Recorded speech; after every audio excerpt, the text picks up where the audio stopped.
Salah satu kisah yang masyhur adalah tentang senior beliau yaitu Abu Bakar As-Siddiq. Ya, bagaimana Abu Bakar As-Siddiq itu ketika menerima makanan dari budaknya langsung dimakan, tap makan. Lupa nanya. Udah makan baru nanya. Ya ke budaknya. Ternyata setelah ditanya, ya makanan itu dinilai oleh Abu Bakar adalah makanan yang subhat, tidak jelas asalnya, halal atau haramnya nggak jelas. Apa yang beliau lakukan? Ya, beliau memasukkan tangannya ke kerongkongannya, ya, agar makanan yang sudah ditelan itu keluar semua. Ya, akhirnya keluar itu. Tadi, saking takutnya para sahabat Nabi terhadap harta yang haram. Luar biasa. Wis kalau umat Islam sekarang mau dari riba, mau dari hasil nipu, mau dari korupsi, mau dari sikat-sikat saja lah gitu ya. Ini Abu Bakar itu enggak haram, bagi dia itu subhat itu loh. Subhat aja beliau tinggalkan. Nah, apalagi yang haram gitu. Dan demikian juga dengan Abdurrahman bin Auf. Perdagangannya adalah perdagangan yang bersih dari keharaman sekecil apapun. Nggak ada tuh unsur nipu dagangnya, nggak ada. Unsur riba apalagi, unsur horor apalagi, nggak ada. Sehingga saking bersihnya harta Abdurrahman bin Auf, maka ketika beliau mewasiatkan, ya, jadi ketika beliau hendak wafat, menjelang ajalnya, beliau itu mewasiatkan bahwa menghadiahkan 400 dinar kepada 100 sahabat yang merupakan alumni veteran dari Perang Badar. Bayangkan 400 dinar itu, saya hitung-hitung, kemarin tadi saya hitung itu sekitar, kalau sekarang kurs rupiahnya itu 13.000 atau 14.000, itu sekitar 800 juta. Bayangin ya, 400 dinar itu nilainya sama dengan 800 juta. Kenapa? 1 dinar itu 4,25 gram emas. Coba dikali berapa tuh? 400 dinar kali 4,25 gram emas. Nah sekarang harga emas berapa? Ada tahu? 500 ribu berapa? Taruhlah 500 ribu. Ada yang hitung nggak? Hitung nggak? Kali 5, jadi 400 kali 4,25 gram kali 500 ribu. Gampangnya begitulah. Berapa tuh? Berapa? Gimana Ustaz? Gak ada lagi ngitung antum. Ternyata lagi WA-an. Oh iya, sak. 400 kali 4,25 gram kali 500 ribu. Berapa duit itu? 850 juta. Nah, 850 juta beliau kasih ke 100 orang sahabat pilihan alumni Perang Badar. Berarti 850 juta kali 100. Jadi satu orang itu kali 100 orang. Yang nggak usah dikali, itu mah gampang hitungnya. Berapa? 85 M. Iya, 85 M. Betul, ya. Bayangkan, ya Bapak sekalian, 85 miliar beliau kasih ke sahabat 100 orang. 100 orang sahabat. 85 M. Saya kadang-kadang kalau baca ini geleng-geleng kepala. Ya Rob, gimana caranya saya ngasih bisa segitu? Ngasih temen 1 juta aja kadang-kadang kayaknya gede banget ya gitu ya. Ngasih 1 juta nih, ada teman misalnya anaknya mau ke rumah sakit, ya kadang-kadang kan timbul iba gitu kan, kasihlah 1 juta. Oh rasanya gede banget tuh, Insya Allah, alhamdulillah, rasanya udah gimana aja gitu.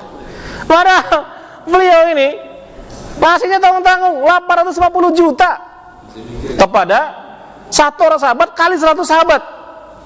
Masya Allah, saya bilang. Sehingga Utsman bin Affan, sahabat yang juga kaya raya, itu mau menerima hadiah dari Abdurrahman bin Auf. Karena apa? Karena kata beliau apa? Karena harta Abdurrahman adalah harta yang bersih dan barokah, maka saya mau nerima harta dari beliau. Karena beliau sahabatnya, tahu cara dagangannya Abdurrahman Auf itu bersih dari segala subhat, dari segala yang berbau yang haram dan sebagainya. Riba, koror, nipu, dan lain-lain itu nggak ada dalam dagangan beliau. Sehingga harta beliau sangat bersih dari sesuatu yang haram. Ini yang luar biasa. Beliau ini selain wara juga zuhud. Zuhud itu jadi gini, pengertian zuhud itu jangan seperti yang dipahami oleh kaum sufi. Jadi kalau kaum sufi memahami zuhud itu adalah benar-benar meninggalkan dunia, ya. Tetapi zuhud itu adalah istilahnya begini, dunia itu di tangan tetapi tidak masuk ke hati. Nah itu cukup di tangan saja. Kalau cuma di tangan, dia serahkan pada orang lain, sedekah, itu ringan tangannya. Tapi kalau sudah masuk ke hati harta itu, waduh, udah bakhilnya udah luar biasa itu. Boro-boro sedekah, boro-boro zakat. Udah, beliau hanya untuk dia hanya akan menggunakan hartanya itu untuk urusan pribadi dan keluarganya saja. Urusan agama, ya paling cerat berapa gitu. Ya. Makanya pernah kejadian, ya. Jadi begini, jadi ada yang aneh gitu. Jadi ada beberapa aktivis dakwah itu ketika yang menjanjikan Allah itu kok ada sedikit ketidakyakinan. Misalnya Allah menjanjikan barang siapa yang bersedekah Allah akan ganti dengan 10 kali lipat, bahkan sampai 700 kali lipatnya. Allah yang ngomong itu loh. Tetapi banyak yang ragu. Bener gak sih? Bener gak sih? Pas saya sedekah ini bener gak Allah ganti nih? Gampang gitu loh. Tapi ketika ada manusia dengan berbalut investasi, ya, investasi yang kesannya menguntungkan, dalam sekian minggu, sekian bulan akan mendatangkan keuntungan sekian puluh persen, ya, banyak yang mengeluarkan hartanya yang dengan sangat banyak, dengan sangat besar. Jadi istilah saya itu banyak pas diminta infak, pas diminta sedekah ngerasa miskin. Aduh, jadi paling banter 50.000 keluar, ya kan? Ayo catering, besok ada acara gede nih, patungan, keluar 50.000, ngerasa miskin dia. Tapi begitu datang orang, nih proposalnya, antum baca, ini ada bisnis bagus, investasinya akan BEP dalam jangka waktu sekian bulan. Misalnya keuntungannya dalam 1 atau 2 bulan 20 atau 30% dari modal. Masya Allah, dia ngerasa jadi orang kaya. Bukan ngerasa lagi, dia kaya beneran. Keluar duit tuh 100 juta, nih saya invest. 200 juta, nih invest. 300 juta invest. Padahal yang ngomong manusia. Manusia itu omongannya bisa salah, bisa benar, betul? Iya. Nggak tanya, datang manusia penipu. Udah dapat 300 juta, kabur, nggak jelas duit. Wah, kan sering terjadi begitu ya. Demo di PT Anu, ini PT abal-abal ini. Lagian percaya ke PT yang begitu, ke manusia yang begitu. Ya. Begitu kejadian baru nuntut. Ya. Ke manusia percaya dengan janji iming-iming sekian puluh persen keuntungan dalam jangka sekian bulan. Tetapi ketika Allah berfirman, Allah akan mengganti 10 kali lipat dari sedekah yang kau keluarkan, bahkan mengganti sampai 700 kali lipatnya. Banyak yang ragu-ragu. Nah ini kualitas keimanan umat Islam itu sampai ya cuma segitu. Maksudnya kadar keyakinannya tadi begitu. Ketika Allah yang mengatakan 10 kali lipat bahkan 700 kali lipatnya, itu ragu-ragu dia keluarkan hartanya untuk li'ilai kalimatillah. Tapi begitu ada manusia yang datang, yo invest ini, nanti akan ada keuntungan sekian puluh persen dalam jangka sekian bulan. Wah, dia keluarkan hartanya sampai ratusan juta. Pas gathering 50.000. Gathering ada acara dakwah tabligh akbar, yuk keluarkan duitnya untuk mensupport dakwah ini. 50.000 keluar. Pas ada yang janjiin gede keuntungan 300 juta keluar. Yang katanya penipu bawa kabur, nyaho dia. Itu kan. Itu kan pernah kejadian begitu ya. Itu sekitar 2 atau 3 tahun yang lalu itu. Begitu tuh kelakuan.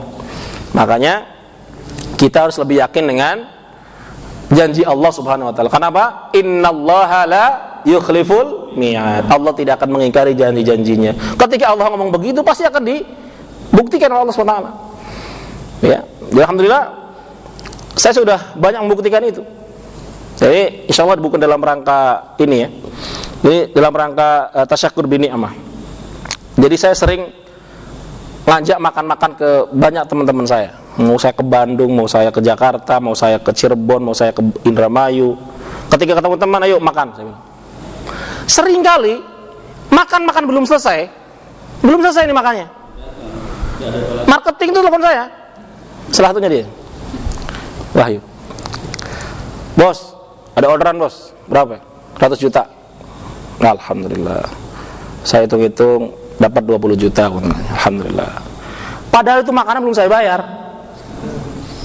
Itu bukan sekali 2 kali, sering. Atau udah saya bayar nih, lagi pulang. Bos, tolong pesan barang ke pabrik ya. Berapa ordernya? 200 juta. Alhamdulillah. Yang saya bayar cuma 2 juta makan-makan itu.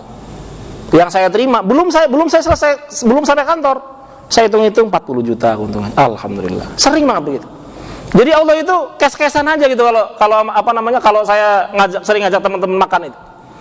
Makanya saya kalau trainer lain atau pengisi lain itu nerima amplop atau diajak makan oleh panitia, kalau saya kebalik. Kalau saya kemana-mana habis ngisi, capek 2 jam 3 jam ngisi itu, udah haus, udah lapar gitu kan, ditodong, ayo Ustaz, kita makan-makan di mana Ustaz? Maksudnya, ayo Ustaz kita makan-makan atau yang bayarin, begitu.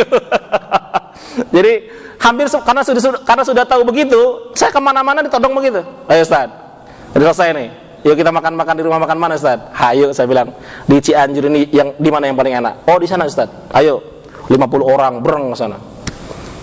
Begitu selesai makan-makan 4,3 juta keluar. Waduh, tagihnya gede juga. Tapi alhamdulillah enggak lama setelah itu tuh orderan tuh gede juga dapatnya. Karena apa? Karena saya yakin Allah akan mengganti 10 sampai 7 kali lipatnya. Loh, ada di dalam Al-Qur'an kok. Kalau kita ragu berarti ragu dengan Al-Qur'an kan begitu. Ya. Jadi harta yang kita keluarkan di jalan Allah itu, ya, itu Allah akan kembalikan dengan yang jauh lebih besar. Ya, jadi hilangkan itu sifat kikir, sifat medit, kalau istilah orang Jawa mah medit, kumet, bin koret, bin bakhil begitu. Itu ya. Karena yang beliau lakukan itu seperti itu. Ya, beliau sangat pemurah. Ya, sangat pemurah. Nanti saya akan ada beberapa slide lagi ya. Beliau itu pernah menginfakkan hartanya untuk 1/3 orang miskin sekota Madinah. Bayangkan. Infaknya bukan 10-20 orang, 1 kota.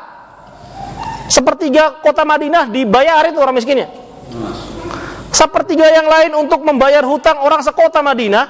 1/3 harta yang lain untuk berinfak fisabilillah. Jadi Nabi itu kalau mau jihad nggak usah capek-capek ngumpulin seluruh ini. Udah beberapa sahabat pilihan yang kaya raya itu tinggal datengin aja tuh. Utsman bin Affan, Abdurrahman bin Auf, Umar bin Khattab, ya, yang kaya raya itu, udah terkumpul banyak harta, ya, banyak harta untuk jihad fisabilillah. Nah ini yang menarik, zuhudnya beliau ini, atau sikap batin yang lebih meyakini apa yang ada di dalam genggaman Allah ketimbang apa yang di dalam tangannya. Dengannya dia menguasai dunia bukan dikuasai dunia, dia bisa menolak dunia bukan karena tidak mampu. Ya, jadi begini ceritanya. Ketika hijrah dari Mekah ke Madinah, ya, golongan muhajirin ini dipersaudarakan oleh Nabi dengan kaum Ansar. Ya, satu sahabat muhajirin dengan satu Ansar, begitu, satu-satu. Nah, beliau itu disaudarakan oleh Nabi dengan Sa'ad bin Rabi dari kaum Ansar. Nah, Sa'ad bin Rabi ini punya harta yang cukup banyak. Punya istri 2. Begitu disaudarakan oleh Nabi dengan Abdurrahman bin Auf, beliau menawarkan kepada saudaranya itu, saudara dari Muhajirin ini, yaitu Abdurrahman bin Auf ini, apa? Wahai saudaraku, saya punya harta, punya kebun yang luas, saya akan bagi dua, silahkan engkau ambil. Saya kadang-kadang kalau baca ini juga geleng-geleng kepala juga gitu. Ini luar biasa ya. Jadi persaudaraan dalam Islam itu bukan sesuatu yang omong kosong, ini luar biasa. Dan saya punya dua istri, silahkan pilih salah satunya menarik bagi engkau. Saya akan ceraikan satu istri itu, silahkan kau nikahi. Allah, ini bagi-baginya udah level apa? Saya nggak ngerti saya. Kalau harta mungkin masih dalam masuk inilah ya. Tapi kalau istri dibagi ini luar biasa ini. Kelas. Masya Allah, ini keikhlasannya luar biasa. Jadi apa yang disampaikan oleh Nabi itu benar-benar merasuk dalam hati mereka, itu luar biasa. Nah, jadi omongan Nabi itu benar-benar diaplikasikan itu loh. Enggak kayak sekarang kan ceramah kita dengerin. Begitu selesai mah ya selesai. Ya, kembali maksiat lagi begitu kan. Mereka itu luar biasa. Cuman Sa'ad bin Rabi dengan kualitasnya yang luar biasa menawarkan harta setengahnya untuk Abdurrahman bin Auf. Ingin membagi istrinya yang dua itu, satunya buat Abdurrahman bin Auf. Tetapi untungnya Abdurrahman bin Auf ini punya kualitas yang juga luar biasa. Coba kalau Sa'ad bin Aufnya kayak begitu, Sa'ad bin Rabi'nya seperti itu kualitasnya, ingin membagi hartanya, ingin membagi istrinya. Coba kalau kualitas keimanan Abdurrahman bin Auf-nya itu seperti kita. Wah, oke, baik. Yang mana sawahnya? Mana kebunnya? Mana istri antum, keluarkan dua-duanya. Yang cantik, yang cantik, yang ini udah silakan antum talak begitu ya. Setelah masa iddah saya nikahi. Palingan begitu kan. Untung beliau punya kualitas juga luar biasa. Punya izzah, punya kemuliaan sebagai manusia, sebagai muslim. Tidak asal terima gitu loh. Padahal Sa'ad bin Rabi itu tidak basa-basi loh, serius ini. Serius. Bukan basa-basi. Seandainya Abdurrahman bin Auf itu mengiyakan, udah selesai itu jadi. Ya, kebun kurmanya bagi dua, ya kan? Istrinya bagi dua. Ini bukan tawaran basa-basi, tawaran serius. Tetapi apa yang dikatakan oleh beliau? Beliau mengatakan ya menolak semua tawaran itu, dan dia hanya meminta ditunjuk di mana pasar kota Madinah agar dia bisa berdagang lagi seperti ketika beliau di Quraisy, ketika di Mekah gitu. Saya lupa ada kalimatnya itu, saya pernah baca itu. Semoga Allah memberkahi harta dan keluargamu. Ya, tunjukkan saja kepada saya di mana letak pasar kota Madinah gitu. Karena beliau ini konglomerat di zaman jahiliyah, ya, ketika hijrah tidak bawa apa-apa, hartanya ditinggal semua di Mekah itu. Bayangkan. Coba kalau sekarang kita suruh hijrah. Ya. Masya Allah, rumah 3 lantai. Ya kan? Mobil ada 10. Waduh, suruh hijrah suruh tinggalin berat. Ini beliau seluruh kekayaan harta kekayaannya di Mekah itu ditinggalkan semuanya. Tidak bawa satu pula kecuali pakaian yang nempel di badannya. Tetapi beliau karena punya kualitas entrepreneur yang luar biasa, ketika ditunjukkan di mana pasar kota Madinah, beliau datang dan akhirnya dalam jangka waktu tidak lama, sekian tahun, beliau bisa menguasai dominasi orang-orang Yahudi di pasar kota Madinah itu. Ya, beliau bisa menyingkirkan dominasi para pedagang Yahudi. Nah, harusnya nih kalau sekarang umat Islam juga harus punya semangat yang sama. Di mana pasar Glodok? Gitu. Di mana pasar Mangga 2? Di mana pasar Pagi Jakarta? Itu. Atau datangin ke sana, ya berdagang, itu singkirin dominasi orang Cina begitu loh. Iya, salah satu motivasi saya ya untuk menjadi pengusaha adalah apa? Ingin mengalahkan dominasi pengusaha-pengusaha Cina. Ya. Orang Cina itu kalau dengar pedagang, ente omsetnya berapa? Kalau antum bilang cuma 10M, bilang alah kecil. 10M itu bagi pedagang Islam itu udah luar biasa itu. Ente omsetnya berapa? 20 M lah per tahun. Ya kecil tapi dia sudah mulai begini. 20 M. Berapa omsetnya? 50 M per tahun. Wah, itu baru tuh. Nah, saya pengennya begitu. Kita ini punya semangat untuk bisa mengalahkan dominasi pedagang-pedagang Cina. Ingat ya, pedagang Cina itu bisa pinter dagang bukan karena mereka itu gennya gen dagang, bukan. Ini salah kaprah juga nih. Bukan karena mereka itu diciptakan Allah itu memang dengan gen gen pinter dagang gitu loh, gen bisnis, bukan. Mereka itu pinter dagang. Kenapa? Karena dari kecil dididik oleh orang tuanya untuk menjadi pedagang. Ya, jadi orang Cina itu dari kecil nih ditaruh di etalase, masih umur balita itu, etalase, bapak ibunya sibuk tuh. Wah, hitung duit, keluar masuk barang. Wah, sibuk gitu. Anaknya ngeliatin nih sambil mainan. Dari kecil begitu. Sehingga begitu gede yang dia tahu cari duitnya dagang caranya, bukan jadi PNS, bukan jadi pegawai. Nah itu. Nah pribuminya kayak kita ini dididik dari kecil untuk menjadi PNS dengan gaji 3 juta 4 juta. Cina suruh dagangan 3 juta 4 juta untung sehari. Ya gimana Jakarta nggak dikuasai Cina kalau begitu caranya? 3 juta per bulan, 4 juta per bulan ngelawan 3 juta 4 juta per hari. Bahkan mungkin 1 jam udah dapat 3 juta 4 juta. Ya, orang Cina itu banyak tuh dagangannya, 1 hari 1 miliar, banyak kayak untungnya sehari 1 M tuh. Itu PNS mau ngumpulin berapa puluh tahun segitu. Lah itu kan. Jadi bukan karena orang Cina pintar dagang, karena mereka dididik untuk jadi pedagang oleh orang tuanya dan memang pengennya jadi pedagang. Jadi kalau orang Islam itu memang punya semangat itu, insya Allah. Ya jadi salah satu visi saya selain tadi menegakkan kalimat Allah dengan berinya syariah khilafah itu adalah bagaimana mencetak banyak muslim pedagang, muslim pebisnis yang bisa mengalahkan dominasi Cina. Gitu. Antum lihat, antum datang ke Glodok, kiri kanan gedungnya siapa? Cina semua. Antum datang ke Sudirman, kiri kanan gedung tuh tinggi-tinggi punya siapa? Cina semua. Antum datang ke kota manapun, pusat kota, mau Cirebon, mau Surabaya, mau Bandung, mau Makassar, datang ke kotanya, kiri kanan Cina semua. Mana muslimnya? Tuh yang dorong-dorong, yang dorong-dorong gerobak, yang jaga toko, itu muslimnya.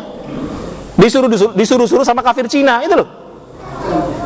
Izah kita di mana? Ini itu. Nah ini belajar dari tadi. Beliau tidak bawa apa-apa, datang ke pasar kota Madinah dalam jangka waktu sekian tahun bisa mengalahkan dominasi pedagang Yahudi yang sudah turun-temurun menguasai pasar Madinah. Dikuasai oleh beliau, akhirnya beliau apa? Memberikan jalan untuk pedagang muslim yang lain untuk bisa bersinergi dengan beliau di pasar kota Madinah. Orang pedagang Yahudi akhirnya mundur karena saking kuatnya dominasi Abdurrahman bin Auf dengan pedagang-pedagang muslim yang lain. Gitu. Jadi kita ini sudah mental inlander, inlander terjajah, nggak mau dagang lagi, gitu. Gitu ya. Udah sempurna udah. Nah ini. Walaupun dia kaya raya, dia tidak disandera oleh harta, kekayaan dan keluarganya. Harta dan kaya berlimpah, tidak punya kikir, justru dia berdoa dibebaskan dari Allah dari kekiran hatinya. Nah ini. Sehingga ya Aisyah radhiyallahu anha itu pernah mengatakan bahwa Rasulullah SAW pernah bersabda, sesungguhnya urusan kalian merupakan salah satu hal penting yang aku tinggalkan nanti. Tidak akan ada yang bisa bersabar mengurus kalian kecuali orang-orang yang bersabar. Aisyah berkata, maka Allah memberi ayahmu Abdurrahman minuman dari mata air salsabil di surga, karena dia memberi istri-istri Nabi SAW harta sebanyak 40.000 dinar. Coba antum hitung, 400 dinar aja sama dengan 850 juta. Beliau ngasih ke istri-istrinya Nabi 40.000 dinar. Berapa ratus miliar itu? Coba hitung. Gini aja hitungnya. 400 ke 40.000 itu berapa nambahnya? 4 kali 4,25 lagi. Hah? 4,25. Gini aja. 850 juta kan tadi 400 dinar. Nah, 400 ke 40.000 itu nambah berapa nol tuh? juta kali 40.000. 40.000. 40.000. Oh, nambah 20 ya? Berarti 850 juta nambah nolnya 2. 40.000. 85 miliar ya? Iya, sama berarti ya? Sama. Tuh. Tadi beliau ngasih kepada sahabat, 100 sahabat 85 M. 100 orang. Ya, seorang. Terus beliau pun mengasih juga hadiah untuk istri-istri Nabi kepada Ummul Mukminin sepeninggal Nabi, itu sama juga 85 M. Masya Allah. Makanya kalau aneh baca di beliau nih, aduh, wah agak berat. Tobat. Ya. Ini nggak tahu nih apakah satu istri segitu atau semua istri segitu gitu. Ya, wallah alam. Itu dalam hadis riwayat Ahmad, Tirmizi, Ibnu Hibban dan Al-Hakim. Ini masih ada kejutan. Ini belum apa-apanya nih. Ini baru untuk sahabat Nabi dan untuk istri-istri Nabi ya. Nanti ada lagi. Nah, ini hampir sama. Bagaimana beliau sepeninggal Nabi itu tetap mengurus keluarganya Nabi. Ya. Tetap menafkahi keluarga Nabi. Karena apa? Karena kecintaan beliau kepada Nabi. Ya. Nah ini yang kalau cerita Anas bin Malik itu yang tadi yang saya sampaikan itu. 700 unta penuh dengan dagangan. Nah ini. Ketika perkataan Ibunda Aisyah radhiyallahu anha itu nyampe ke beliau katakan, jika sanggup aku akan masukinya dengan cara berdiri. Maka dia pun membelanjakan seluruh kafilah tersebut dengan semua bawaannya di jalan Allah Azza wa Jalla. Masya Allah. 700 onta. Antum tahu nggak onta sekarang harganya berapa satu di Arab itu? Ada yang tahu nggak harga satu onta? Itu mahal itu. Itu ontanya doang loh ya. Belum bawaan ontanya. Itu ontanya ada 700 onta. Full dengan dagangan yang dibawa oleh seluruh ontanya itu. Berapa puluh M itu. Ya, diserahkan semua untuk disedekahkan ke jalan Allah Subhanahu wa taala. Nah ini. Kekayaan beliau, Abdurrahman bin Auf meninggalkan 1000 onta, 300 domba di Baqi, serta 1000 kuda yang dikembalikan di Baqi. Al-Juf, dia menanam dengan menggunakan 20 penjara tanaman dan menjamin makanan pokok keluarganya selama setahun. Aduh. Nah ini.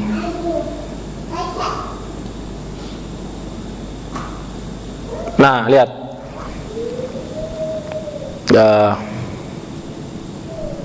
Ya, itu dibaca.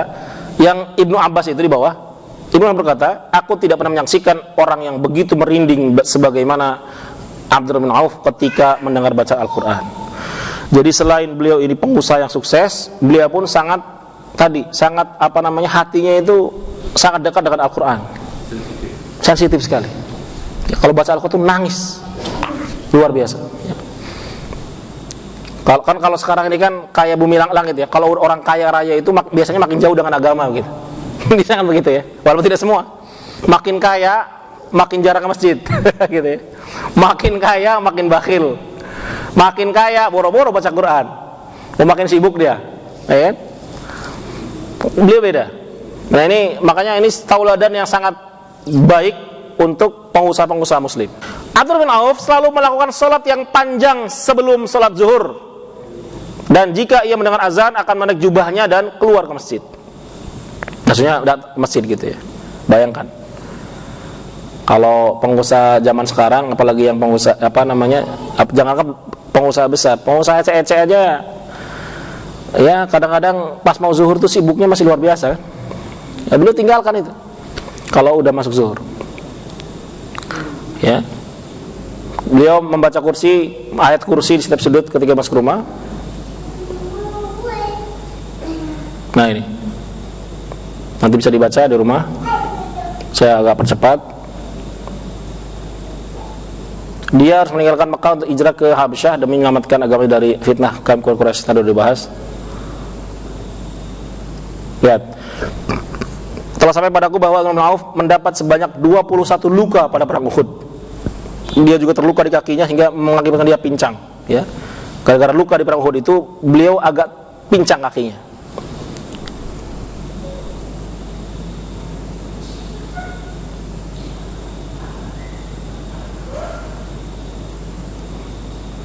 dicari ya. Jadi dicari oleh Nabi. Saya ini apa namanya? Nah ini ada kejutan lagi nih. Abdurrahman bin Auf telah membelanjakan separuh hartanya di zaman Nabi. Setelah itu membelanjakan 40.000 dinar, 500 kuda dan 500 kendaraan. Masya Allah. Jadi saya nggak bisa membayangkan juga nih. Ya. Jadi ketika sedekah itu nggak tahu tanggung gitu loh. Ini yang susah dicontohnya ini. Lihat, ada yang mengatakan dia telah membebaskan 30 budak setiap hari. Dan selama hidupnya Abdurrahman bin Auf telah membebaskan 30.000 budak. Allah Karim ya. Satu budak itu tergantung budaknya. Kalau budak pilihan itu nilainya bisa ratusan dinar. Ya, 30.000 budak kali ya. Allah. Nih lihat nih. Oh ya. 40.000 dinar itu nilainya sama dengan 119 miliar. Loh, kok itunya yuk, colokin yuk, power. Masya Allah. Jauh lagi powernya itu. 10% ini. Nah nih, lanjut. Ya tadi kan, tadi udah bahas bahwa memberi istri Nabi sebanyak 40.000 dinar, 119 miliar ngasih untuk istri-istri Nabi. Ini udah bahas juga.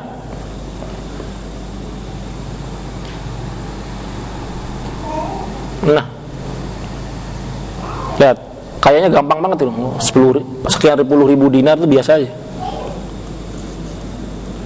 Nah ini udah dibahas. Udah dibahas.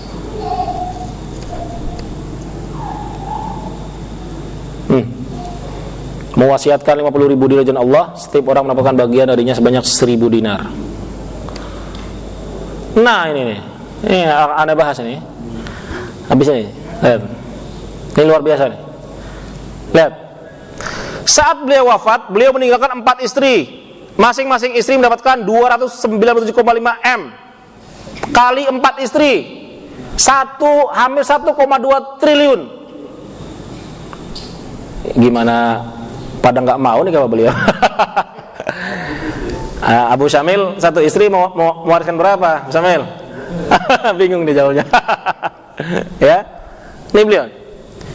Jadi beliau ini ketika meninggal mewasiatkan 100.000 dinar dikali dengan harga emas sekarang sama dengan 297,5 M. Satu istri kali 4 istri. Allah. Saudara Azhar 300 juta. Apa? Baru 300 juta ceritanya. Jadi nanti mau duluan ceritanya. udah wasiat begitu, anda mau duluan antum? Pede banget. Masya Allah. Alah. Nah ini lebih nih, bentar nih ya. Nih. Beliau pernah menikahi 16 wanita, mempunyai 30 anak, 22 putra dan 8 putri. Ini juga yang susah dicontoh juga ini. Ya. Berarti maaf ya, berarti beliau ini pernah kan nggak mungkin juga 16 wanita itu selama hidup satu waktu kan nggak boleh kan, cuman 4 masna wa thulatsa wa ruba', cuman 4 maksimal. Berarti ada yang yang meninggal beliau nikah lagi, atau ada yang dicerai beliau nikah lagi, begitu maksudnya. Bukan 16 wanita semasa hidupnya, bukan. Berarti berarti itu. Saya susah bahasnya kalau begini, ada ibu soalnya. Kalau bapak-bapak semua saya akan terangkan hal yang lain gitu maksudnya. Nggak enak saya kalau terangin begini di depan ibu-ibu ini. Ya, jadi 16 wanita. Ya, dan happy semua ya. Happy semua lah. Kalau hartanya banyak begini. Jadi luar biasa. Ada orang itu begini. Orang kaya itu ada yang bakhil kepada keluarganya, kadang-kadang murah kepada teman-temannya, ada yang begitu. Sama teman-temannya, dia ayo. Tapi sama keluarganya pelit, ada yang begitu. Atau sebaliknya, Sebaliknya ada yang untuk keluarganya apapun anaknya mau dia kasih. Mau mobil merek apa dia kasih. Tapi untuk urusan orang lain atau untuk urusan agama nol. Ada yang begitu. Beliau keluarganya tercukupi luar biasa. Infaknya di jalan Allah juga luar biasa. Bukan 1-2 M infaknya, ratusan M. Itu loh.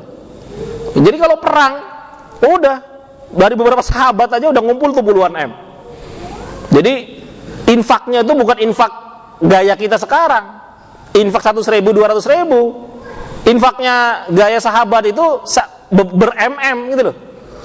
Ini yang saya kadang sampai sekarang tuh masih mikir, ya Allah kok bisa ya orang begini, apa namanya, ada sekualitas sahabat ini yang luar biasa sekali gitu. Kalau untuk urusan li'ili kalimatillah itu udah nggak ngitung duit gitu loh. Keluar aja. Tapi tadi karena mereka ini yakin dengan janji Allah, harta mereka tuh kayak nggak berkurang. Berapapun yang mereka keluarkan dari jalan Allah itu, yang Allah berikan kepada mereka jauh lebih besar lagi, sehingga nggak ada habis-habisnya. Sehingga kata beliau, ya bahasa hiperbolanya lah menurut saya, ya kata beliau ini, jadi setiap batu yang saya angkat itu di bawahnya ada emasnya. Saking gampangnya, saking dimudahkannya beliau oleh Allah untuk mendapatkan karunia yang besar. Jadi batu diangkat beliau emas isinya. Hiperbolanya begitu. Dagangan tuh gampang gitu. Karena tadi sedekahnya luar biasa. Jadi ada istilah saya kalau saya sering menyampaikan materi ini materi tentang tentang masalah usaha ini, masalah bisnis, ya, entrepreneurship ini. Saya bilang kalau dalam bisnis itu harus menggabungkan antara manajemen dunia dengan manajemen akhirat. Kebanyakan pengusaha-pengusaha sekarang itu lebih fokus kepada manajemen dunia. Apa manajemen dunia? Ilmu marketingnya ya dipelajari. Ilmu bagaimana memanage SDM-nya dipelajari. Bagaimana mengatur urusan keluar masuk duit, ya, ilmu finansialnya dipelajari. Wah, itu yang dibahas. Ya, marketingnya tadi di coaching begini agar bisa jualan lebih banyak. Tapi yang invisible hand kalau istilah saya. Ya, kalau ini visible hand, tangan yang terlihat. Invisible hand itu yang tadi manajemen akhiratnya itu nggak dimainkan. Apa? Sedekah dibanyakin, berbagi kepada orang lain dibanyakin, seringlah makan di mana gitu kan, sehingga orang yang diajak makan itu senang hatinya, tanpa sadar dia berdoa, ya Allah berikanlah teman saya ini yang menakdir saya hari ini karunia yang besar. Sadar tidak sadar dia akan berdoa. Makin banyak teman yang kita ajak makan, makin banyak doa yang mengalir pada kita. Itu namanya invisible hand, tangan yang tidak terlihat kepada bisnis kita. Sehingga maaf saya itu kadang begini, ya Allah, ini saya nggak terasa sekarang sudah punya karyawan 30 orang. Saya gaji karyawan 104 juta sebulan. Itu sama dengan gaji saya 3 tahun selama saya kerja di Panasonic itu. Kadang-kadang saya mikir, kok bisa ya? Ternyata memang karena ya istilah tadi kemudahan-kemudahan yang Allah berikan, sehingga saya tidak kalau saya pakai otak saya itu kayak nggak nyampe gitu loh.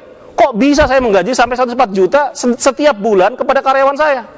Kalau saya pakai logika manusia kayaknya nggak nyampe gitu loh.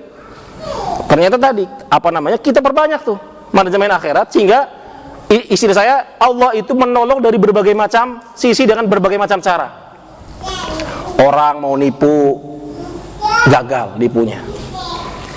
Orang mau ngemplang, ya nggak mau bayar, Allah mudahkan untuk bayar. Banyak sekali kemudahan. Jadi kalau saya lihat, kenapa beliau itu kok sedekahnya jor-joran? Apakah nggak sayang tuh harta dijor-jorin begitu?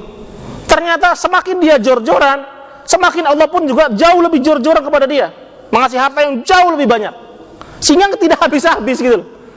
Istilahnya kalau kerannya itu segede tangan ini, Allah mungkin ngasihnya kerannya lebih gede lagi, sepipa tiang listrik begitu loh. Ya jadi tidak akan habis-habis sudah harta, kan begitu.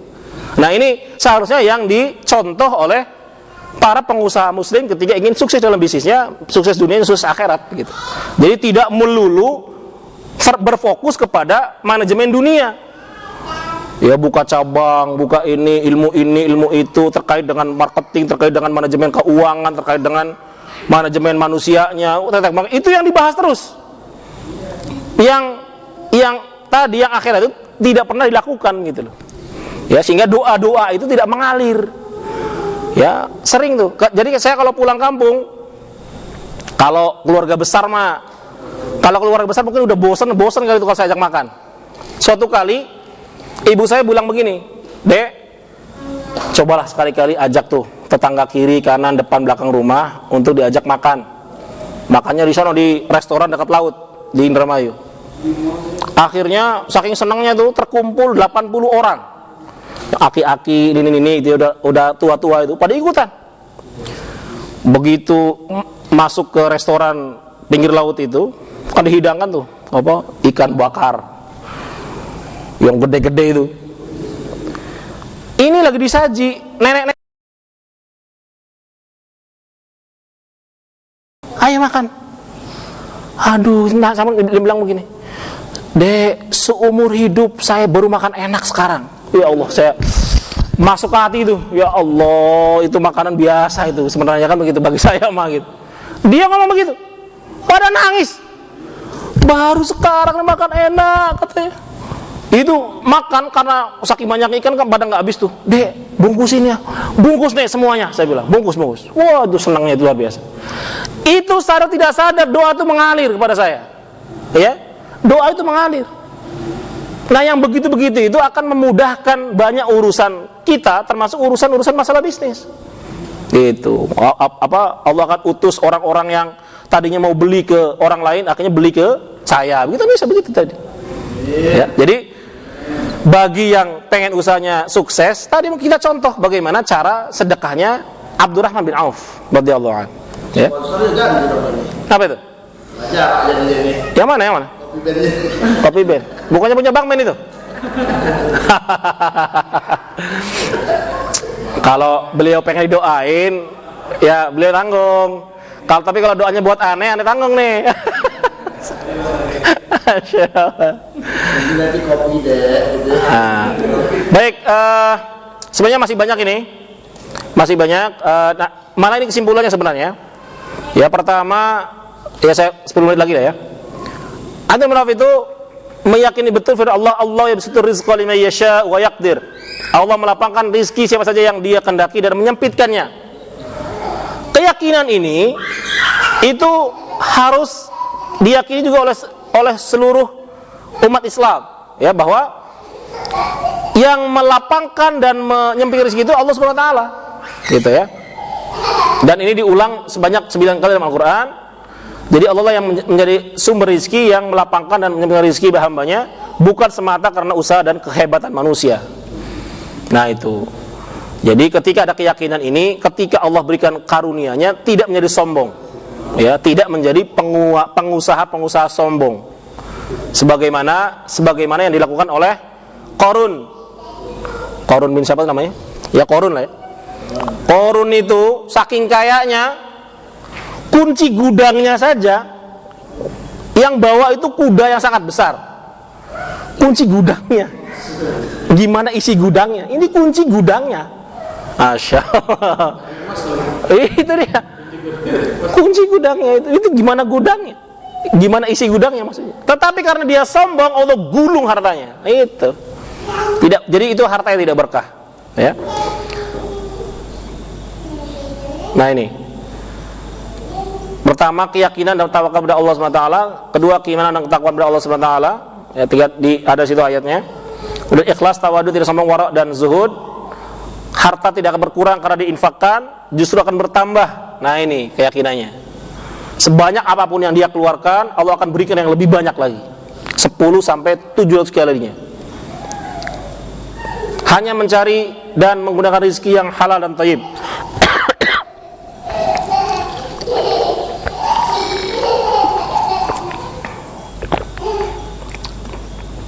Mensyukuri nikmat anugerah dari Allah, baik besar atau kecil, banyak atau sedikit.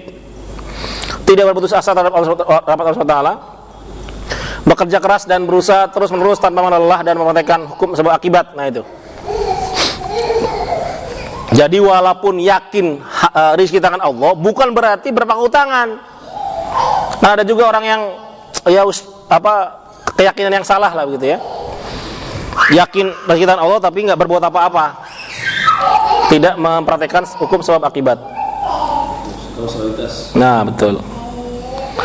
Autur keimanan dan ketakwaan dalam bisnis adalah kejujuran, amanah, qanaah, selalu bersyukur, tidak hasad bersaing bisnis, wara' dan zuhud. Nah ini, ya.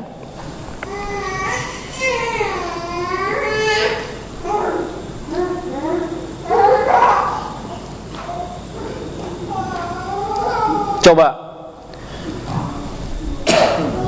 beliau hartanya luar biasa, tapi ngelihat sirah nabawiyah, beliau selalu hadir di dalam setiap momen-momen yang luar biasa bersama Nabi SAW. Nah ini, jadi dagangannya sukses itu tidak menghalangi beliau untuk berjihad dan berdakwah di jalan Allah Subhanahu Wa Taala. Nah saya mencoba mencontoh itulah sekarang. Ya maksudnya saya suruh ngisi di Bandung, hayu beberapa kali saya ke sana. Bahkan nanti saya akan sering ke Jawa. Ada banyak permintaan soalnya. Ya saya coba ini lakukan lah gitu ya. Karena dakwah dan bisnis itu sesuatu yang seharusnya tidak saling bertentangan gitu.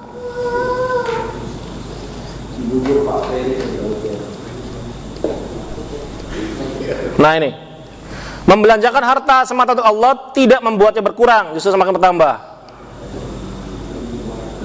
Nah ini, prinsip beliau nih, aku tidak menolak keuntungan meski sedikit, aku tidak pernah melambatkan penjualan barang terhadap orang yang memintanya, dan aku tidak menjual dengan pembayaran mundur. Maksudnya kalau jual itu dia cash-cashan aja. Nah ini, sedikit tapi untung, selalu bersyukur qanaah.